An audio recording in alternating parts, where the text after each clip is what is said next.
गंजी आंटी, गंजी आंटी। मीना को अपने बेटे राकेश के लिए एक खूबसूरत और संस्कारी बहू की तलाश थी, पर जैसी लड़की उसे चाहिए थी वैसी मिल नहीं रही थी। मीना रोज शाम को अपनी सहेलियों के साथ पार्क में घूमने जाया करती थी। तभी उसने डिसाइड किया कि आज वो अपनी सहेलियों से भी इस विषय में चर्चा करेगी। मेरे राकेश के लिए एक सुंदर और घर संभालने वाली लड़की चाहिए। अगर तुम लोगों की नजर में कोई अच्छी लड़की हो तो मुझे बताना। एक अच्छी लड़की मेरी नजर में तो है, लेकिन वो लड़की ना पढ़ी लिखी नहीं है। पर इतना कह सकती हूँ कि वो लड़की बेहद खूबसूरत है और तेरा घर तो बहुत अच्छे से संभाल लेगी। मुझे कौन सी उससे नौकरी करानी है, मुझे तो बस एक सुंदर बहू चाहिए। घर जाकर मीना उस लड़की के बारे में अपने बेटे राकेश को बताती हैं। अगले दिन दोनों ही लड़की देखने जाते हैं। सुमन दिखने में काफी ज्यादा सुंदर थी। माँ बेटे दोनों को सुमन काफी ज्यादा पसंद आती है और दोनों की शादी भी हो जाती है। शादी के बाद मीना घर पर एक छोटा सा प्रोग्राम रखती है। बहू सुनो, आज ना मैंने शाम को घर पर कीर्तन रखे हैं जिसमें आस पड़ोस के लोग भी आएंगे, इसलिए तुम अच्छे से तैयार हो जाना। ठीक है माँ जी। ऐसा कहकर सुमन नहाने चली जाती है। थोड़ी देर बाद बाथरूम से सुमन के चिल्लाने की आवाज आती है। आवाज सुनकर मीना और राकेश दौड़कर बाथरूम के पास जाते हैं। क्या हुआ? तुम क्यों चिल्लाई? दरवाजा खोलो।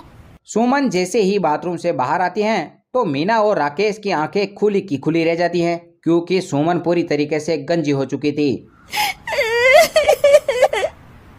हाय, मेरे बाल कहाँ गए? मेरे इतने सुंदर बाल। अरे बेवकूफ, तूने ये क्या कर डाला? मैंने तो कुछ नहीं किया माँ जी, मैंने तो सिर्फ ये शैम्पू अपने बालों पर लगाया था। अरे पागल है बहू, ये शैम्पू नहीं है, रिमूवर क्रीम है। ये क्या होता है माँ जी? मैंने तो सोचा कि ये शैम्पू है। अरे तेरी आँख है या बटन, तुझे दिखाई नहीं दे रहा? इसमें लिखा है हेयर रिमूवल क्रीम। एक बार पढ़ तो लेती। फिर मीना को याद आता है कि सुमन तो अनपढ़ है, उसके लिए तो काला अक्षर भैंस बराबर है। हे भगवान, मेरी ही गलती है जो मैंने इस अनपढ़ लड़की को अपने घर की बहू बनाया। अरे जो लड़की शैम्पू और रिमूवर में अंतर नहीं कर सकती, वो क्या खाक संभालेगी मेरा घर। आए रे किस्मत। माँ, अब किस्मत को कोसने से कुछ नहीं होने वाला। अब ये सोचो कि करना क्या है, क्योंकि आज शाम को सब कीर्तन में आने वाले हैं। इसे ऐसी ही गंजी सबके सामने लेकर जाओगी क्या? तू ठीक कह रहा है बेटा, इस गंजी का हमें ही कुछ करना होगा। इस बेवकूफ से तो मुझे कोई उम्मीद नहीं है।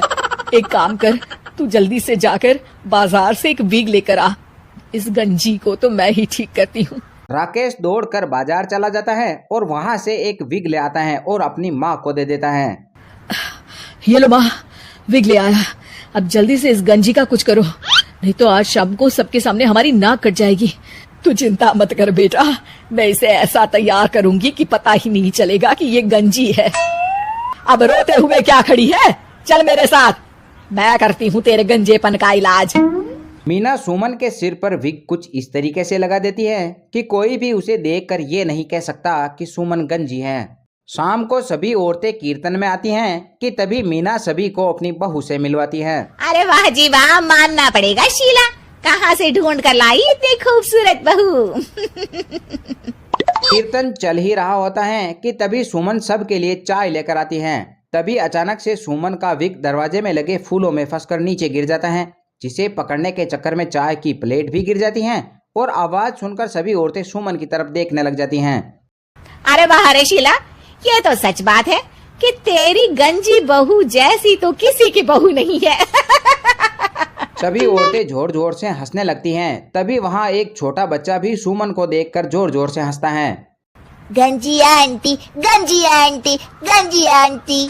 सभी को हंसता देख सुमन रोने लग जाती हैं। सुमन के रोने की आवाज सुनकर तुरंत ही राकेश दौड़कर वहाँ आ जाता है। जो भी हुआ है वो गलती से हुआ है। आप लोगों को इस तरह से किसी का मजाक नहीं उड़ाना चाहिए। मेरी सुमन हमेशा ही ऐसी नहीं रहेगी, उसके बाल फिर से आ जाएंगे और मेरी सुमन सबसे खूबसूरत दिखने लगेगी।